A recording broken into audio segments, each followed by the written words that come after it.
Hey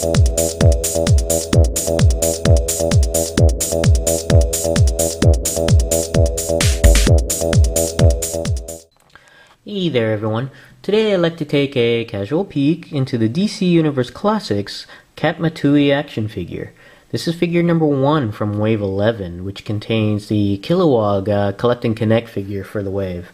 If you've seen my previous Wave 11 videos, you'll know that I purchased Katma Tui at a Toys R Us. This particular Toys R Us had the entire range of Wave 11 figures. So I went ahead and purchased all the figures I needed to complete the Kilowog figure. That meant leaving behind the Question, which I already had, and both of the Steppenwolfs, which did not contain the Kilowog, any Kilowog parts. I paid $15 for this figure set, which is the going price for DC Universe Classic figures at Toys R Us. As you can see here, Katma Tui comes with the upper torso of Kilowog. It's pretty big, so it's pretty prominent right up front. Also up front is a sticker stating that this is the first time that Katma Tui has been available in the 6-inch figure form. Taking a look at the Katma Tui figure in the package, you can see here that she also comes with 2 constructs, one of a sword and one of a shield on here.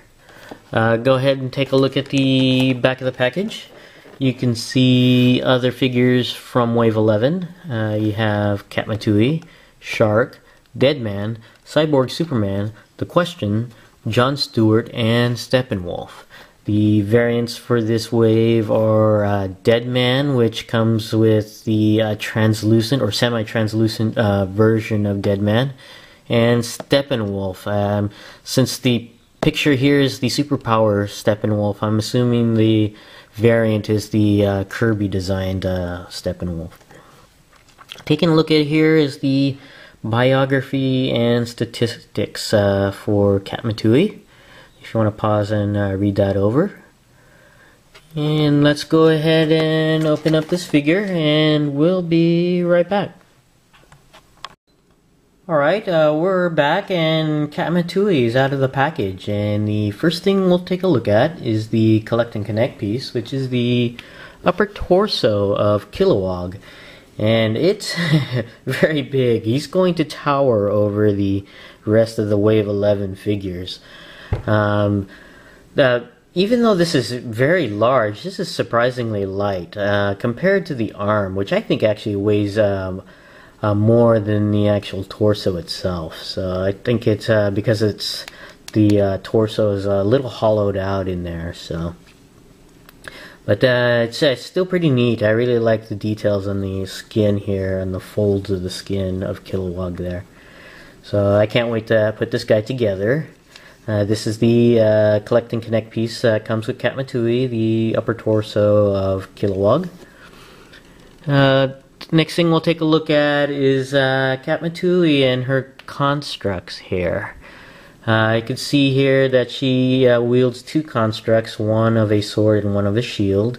And they seem to fit over either hand, so I'm not sure which is the correct placement of the sword and shield. So I decided to put the sword in her left hand in there. So, and it fits quite snug on there. No problems. Let's go ahead and take a look at the shield here. I don't know if it shows up in the video here because it's green on green, but you can actually see the Green Lantern symbol on the shield. It's actually kind of neat, and it's semi-translucent on there. And there's the slot to place the fist in there. And it's made of not too soft a plastic, almost rigid, but not quite. So it's a little bendable, and it's not quite even. It's irregular in shape. It's not quite flat on the shield on there. So it makes it look more, I guess, organic, I guess you could say. Taking a look at the sword construct here, you just pull this out.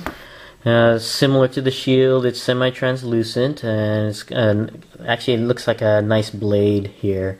It's not quite flat on mine, and I like these little I don't know what you call them, like spikes on here to go over the hand. I think that's actually pretty neat on there. And this is also soft and bendable, like the shield. Much more bendable than the shield, though.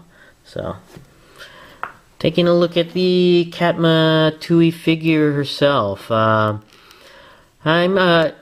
It's an alright figure. I'm not too much of a fan of the figure, mainly because she's very scrawny.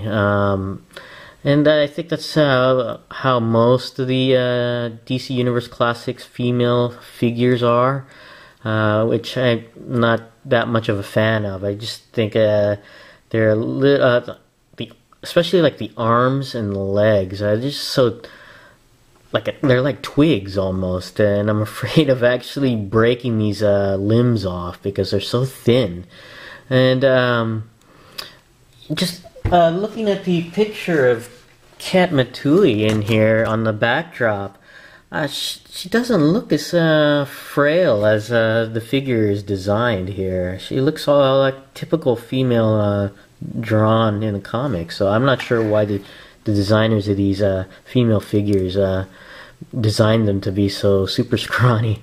Wish they would eat more. They almost look anemic on there. So, but going over the figure design, I like the design of the costume here. I like how they have the green portions here, and it also is the same way in the back. So I think that's actually kind of neat on there. And she has a super small ring compared to the others on there. I don't know if you get a close up on that. You can barely even see the details of the ring itself on there. But it's all right. Like, other than the limbs, I think it's an all right figure. I like the design of the head there. The only thing I don't like is the articulation. But let's going over the articulation. The head goes all the way around, but it's on a swivel. Doesn't look like it's on a ball joint like most DC Universe figures are. So you can't really bend her head up or down at all, so, which is really unfortunate. The arms do go all the way around, and they do go out and in. There is I see, I'm afraid of actually breaking it off. Swivel around the bicep area. The elbows do bend, but they don't bend as much as the male figures on there. This is about as far as it'll bend on there. The hands do rotate all the way around. The torso bends down and up, but it doesn't go back all the way. That's about as far back as it'll go. The waist goes all the way around. The legs, they go up, down, and to the back and out to the side, but that is about as far as it'll go out to the side. The thighs rotate all the way around. The knees do bend, and the feet bend as well, up and down. Oh, one thing I forgot to mention is on this figure of Katma Tui, she seems to suffer from the over lubrication that the John Stewart figure that I have. It's very oily all over the joints area, especially on the swivel areas, on the waist and the thighs. There was some excess oil all over the leg and torso area. Overall, I think it's an okay figure. The scrawniness thing, I can't really get over. It's just super thin on there. I wish they had more meat on the figure. Maybe just eat some. I don't know. But it's okay figure. Not one of the top of the list for Wave 11 for me. Would I recommend it only if you're into the Green Lantern Corps or you're in for the Kilowog part. Otherwise, I'd pass it up. But this is my casual peek into the Katma Tui action figure. Thanks for watching, and I'll see you next time.